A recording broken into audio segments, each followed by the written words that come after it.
မင်္ဂလာပါရှင် Easy Pan မေပါဒီနေ့မှာတော့မေကနန်းကြီးတုပ်လေးတုပ်စားဖြစ်ပါတယ်နန်းကြီးတုပ်စားဖို့အတွက်ပထမဆုံးမေကနန်းကြီးဘက်လေးကိုပြုတ်ဖို့အတွက်ရည်စိမ်ထားပါတယ်ပြီးရင်ကြက်ရင်ပုံကိုမေကအတုံးကြီးကြီးလေးတုံးထားတယ်ပေါ့နော်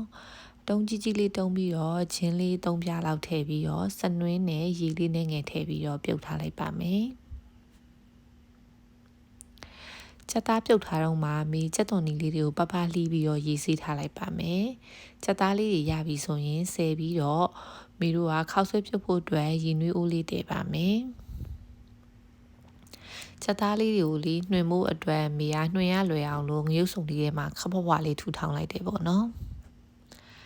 ရေနွေးအိုးလေးဆူလာပြီဆိုလို့ရှိရင်ခုနကရေစိမ်ထားတဲ့ခောက်ဆွဲပတ်တွေကိုထည့်ပြုတ်ပါမယ်ပြီးသွားရင်တော့မေတို့ရေသေးချစစ်ထားလိုက်ပါမယ်ချက်သားလေးတွေကိုတေချာလေးခက်ကြီးကြီးလေးနှွှင်ပေးမယ်ပေါ့နော်ဒါမှအသားပတ်လေးလည်းစားမိအောင်လို့ပါချက်သားလေးကိုစီးသက်ပြီးချက်ဖို့အတွက်မေတို့ကစီများများလေးထည့်ပါမယ်ချက်သွန်နီကြော်လေး2ဆွန်းလောက်ထည့်လိုက်ပါမယ်ပြီးရင်စနွေးမှုန့်လေးနည်းငယ်ထည့်မယ်ဂျင်းမှုန့်လေးနည်းငယ်ထည့်မယ်ငရုတ်သီးအရောင်တင်မှုန့်လေးကိုခက်များများလေးထည့်လိုက်ပါမယ်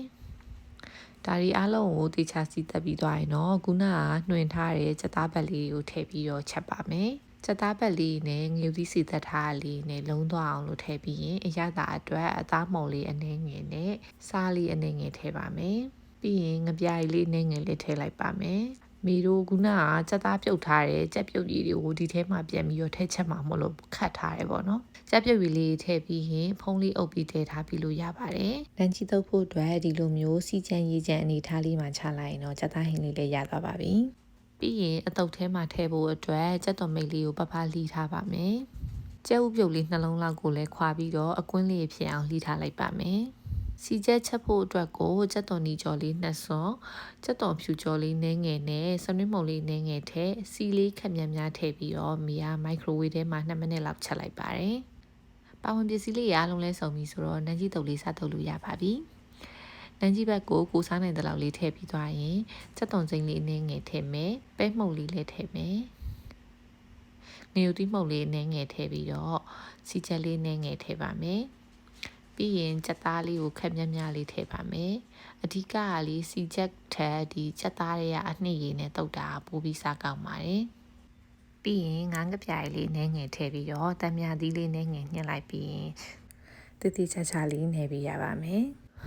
နောက်ဆုံးမှာတော့ချက်သွန်မိတ်လေးကိုအပေါ်ကဖြူပြီးတော့လှီးထားတဲ့ကြက်ဥပြုတ်လေးတွေကိုလှဆင်ပေးလိုက်မယ်ဆိုရင်တော့အရသာရှိပြီးရမ်းစားလို့ကောင်းတဲ့နန်းကြီးတုပ်လေးရပါပြီဒါဆိုရင်တော့ပါဝင်ပစ္စည်းနေပြီးတော့လွယ်ကူရိုးရှင်းတဲ့နန်းကြီးတုပ်လေးကိုမီနဲ့အတူတူလိုက်တုပ်စားကြည့်ပါအောင်နော်